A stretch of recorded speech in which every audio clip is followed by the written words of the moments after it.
Right now at 6, after searching since Thursday, the body of a drowning victim is recovered from Grand Lake. Plus, a local veterans group decides to give back to other organizations that help our local vets. Also, Langston Hughes is the focus of a program presented at the Joplin Public Library. And we're heading to the Leggett and Platt Athletic Center at MSSU for the annual archery tournament. The 4 states' most watched news starts now. Thank you for joining us tonight. I'm Chris Warner. We begin tonight with an update to a story we first brought you yesterday. Police were working to recover the body of a drowning victim at Grand Lake. The body of a man was recovered from Grand Lake near the Twin Bridges State Park boat ramp this morning. Officials say they began the search Thursday night after a pickup truck was backing down the ramp when it went into the water. The victim's identity has not been released.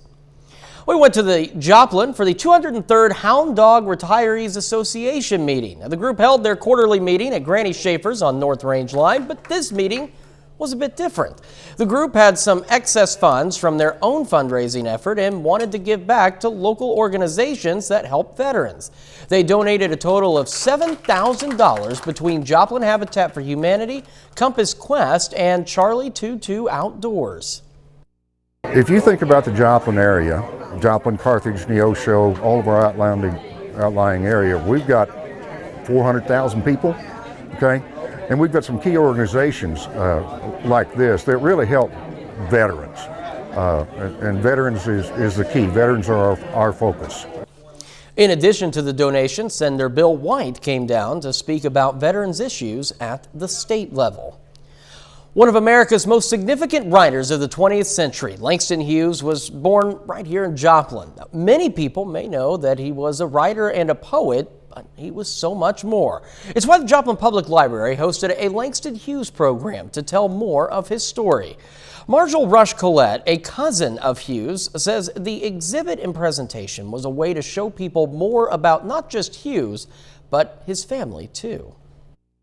So it basically tells the story of the history of the Hughes family. And so I want people to understand that before Langston Hughes was the writer and the poet and the author, he came from a family.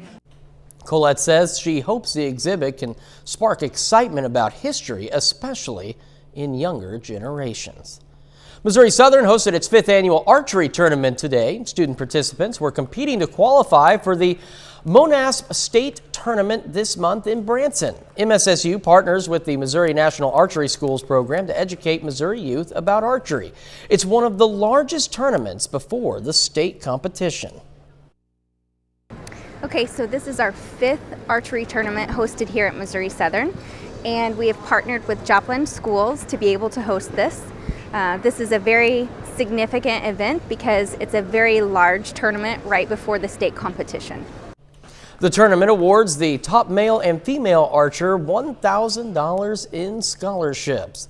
Another warm day, but changes on the horizon. Nick Kelly joins us. And they're trying to fire up as we speak, Chris, but so far we've been keeping quiet all day. Windy, but at least the skies above have been staying quiet, but certainly noticing quite a bit of cloud cover beginning to develop to the north and west of Joplin. Not just because of developing thunderstorms around Nevada and just to the west of the Harry Truman Reservoir, but because of thunderstorms that are starting to develop ahead of our approaching cold front. They're really extending the main line of storms from about the Kansas City metro, almost working their way back down to Iola and Humboldt. But this is a line that will fill in a bit as we go through the rest of the evening, while the big severe weather, dangerous severe weather, stays up to the north, or especially in central parts of Iowa. Temperatures right now, upper 60s to near 70. Most of us ahead of the approaching cold front. In terms of how we look for the rest of the evening, we will see temperatures take a tumble, but the main focus here will be the thunderstorms along that passing cold front. This is only going to be an issue for us until we hit about 10 or 11 o'clock tonight, Chris. Then we're going to see overnight lows drop back right around 40 degrees. And we got another shot of rain and storms tomorrow. We'll break that one down for you here in a bit. All right, Nick, thank you. An attempted ceasefire designed to safely allow residents to flee the devastation of Russia's war on Ukraine failed after troops reportedly continued shelling the country. Russian President Vladimir Putin is comparing sanctions from the West to declaring war and sending a warning to Ukraine. CBS News correspondent Michael George reports from New York. Russian President Vladimir Putin warned Ukraine Saturday that its statehood is in jeopardy if it continues to battle his invading troops. Ukraine officials say Russia violated a promised ceasefire in the port city of Mariupol with artillery fire and airstrikes. Close to 1.5 million Ukrainians have fled the country as the war escalates in its second week. U.S. Secretary of State Antony Blinken visited a refugee reception center in Poland before briefly crossing the border into Ukraine. As to the pressure on Russia, not only is it unprecedented, not only is it producing very, very concrete results in Russia, but that pressure too will not only continue, it will grow until this war of choice is brought to an end. Ukraine's state emergency service distributed video it says shows a Russian military plane that was shot down. Ukraine's foreign minister urged Western allies to provide more air defense systems, including Stinger surface-to-air missiles. We effectively use them, and just today we shot down 3 Russian attack aircrafts which were bombing our cities. If we lose the skies, there will be much more blood on the ground. On a Zoom call with nearly 300 members of Congress, Ukraine's president pleaded for military planes and support, and again urged a no-fly zone over Ukraine. The Russian president said any country declaring one would be considered participants in a military conflict. Michael George, CBS News. We take this time now to honor one of our many four-state heroes. Billy Daniels served in the Navy from 1975 to 78, his hometown, Galena. We're proud to recognize Billy Daniels, tonight's four-state hero, and of course, learn more about other heroes or nominate one of your own. You can do that at KOAMnewsnow.com. Coming up on the KOAM News at 6, a new study reveals a possible link between premature menopause and dementia. We'll have more on that study. Plus, the CDC has released just how many COVID infections they believe there's been in the United States. New health information for women starting menopause before 40 years old. It's linked to a 35% higher risk of getting dementia later on. That's the latest from a study that hasn't been published yet, but will be presented this week at the American Heart Association's conference. Study authors say the connection between early menopause and dementia could have to do with the fact that estrogen levels plummet when a woman starts menopause. And after a while, a lack of estrogen weakens your body's antioxidant defenses, which can cause your brain to age. The good news, there are things a woman can do to prevent cognitive decline if she starts menopause early, like staying at a healthy weight, exercising regularly, not smoking or drinking, and even taking part in educational activities. U.S. Centers for Disease Control and Prevention estimates there has been 140 million COVID-19 infections in the United States. That's even though only 74.3 million cases were reported as of January 31st. Now, the agency arrived at its new total number through what's called a seroprevalence survey. It consists of testing blood samples for coronavirus antibodies triggered by infection rather than by vaccination. It provides an estimate of the percentage of the population that was previously infected. The samples came from all 50 states, Washington, D.C., and Puerto Rico. The CDC estimates that roughly 43% of the country has had the virus as of late January. That includes nearly 60% of children up to age 18 and nearly half of people 18 to 49. Asymptomatic or mild cases not identified through testing may explain the difference in the number of reported cases and the CDC's estimated total cases.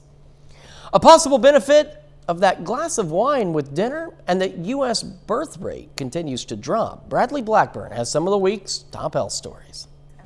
The CDC reports U.S. births dropped just 2% in the first half of 2021. That's compared to a 5% fall in the first and second half of 2020. That was the largest annual reduction in the number of births since 1973.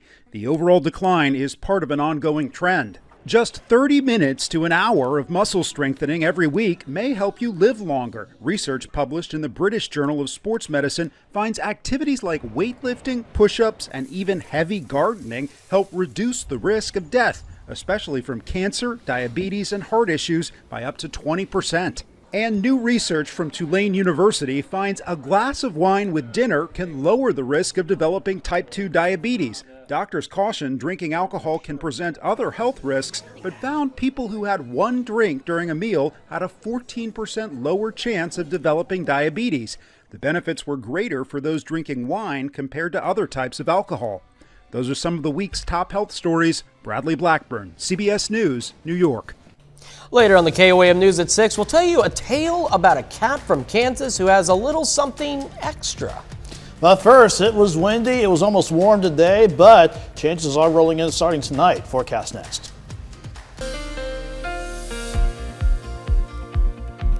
It was quite windy again today, but that did not stop us from warming back up once again. So let's see how we fared over the past 36 hours. We went from a chilly start in the upper 40s to lower 50s yesterday morning, topping out around the lower 70s yesterday afternoon.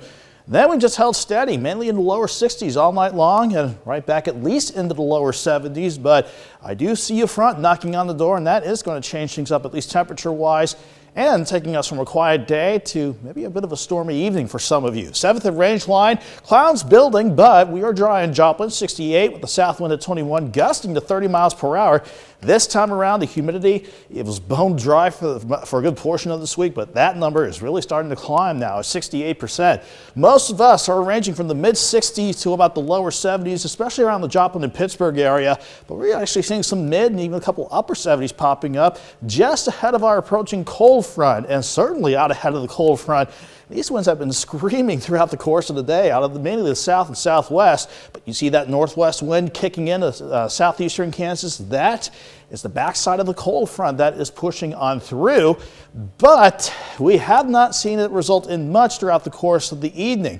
But during the past few hours, you can see some developing thunderstorms from Crawford County, but now the activity initially is from about Nevada, just on the western sides of the Harry Truman Reservoir, but we're actually seeing the activity stretch up toward the Kansas City metro. The brunt of the severe weather, though, as Doug said the other day, right in central Iowa with quite a long track tornado passing near the Des Moines area. But it's all part of the same storm system that'll give us a chance for some rain and storms, that cold front, and not to mention this upper wave and this upper level wave. This one's going to really start to bring in the colder air by the time we get much of the system out of here. Here's where we go from here. You can see by 6 o'clock, the Future Track already doing a good job picking up on those developing storms ahead of the cold front. And by 8 o'clock, you can see a more pronounced line of storms, but it's a very skinny line of thunderstorms and mainly affecting areas along and east of US 69. That's where any thunderstorm chances will be up until about 10 or 11 o'clock tonight. Not expecting these to turn severe, but they could pack maybe a little punch with some heavy rainfall. Not expecting them to be too strong, though. So here's 1 a.m. We'll be quiet for the rest of the overnight hours, dropping back most of us near 40. But that front actually starts to come on back from the south as we go into tomorrow. Couple that with another wave coming in from the west. We're going to see more rain and thunderstorm chances pick up late in the afternoon. So as far as what that does with temperatures, around Joplin, we'll start at 40 in the morning, 52 by noon. Dry to start the afternoon, but then watch for afternoon rain and thunderstorms with highs around 57. This mess of rain and storms will pass on through, but in our very far southern counties, we are not going to rule out some stronger thunderstorms, especially a low severe threat affecting areas closer to Table Rock Lake, Benton County, and south and east of Grand Lake. 3 in the afternoon tomorrow until 9 o'clock in the evening. I'm thinking hail, wind, and heavy rain will be your biggest issues, but certainly with this system, I think the big issue we'll get out of this is maybe some heavy rainfall, especially where you see the blues really popping up. Half an inch to maybe an inch and a half before we see the backside of the system drop our temperatures on Monday, maybe ending as a few snow showers Monday morning. But we'll go from 57 on Sunday to 42 on Monday. A little rebound in temperatures as we stay dry Tuesday and Wednesday. Then I'm watching another system Thursday and Friday, Chris. Not too impressive. Maybe a few rain showers Thursday, maybe a few snow showers on Friday, but that is going to cause these up and down temperatures to keep on rolling.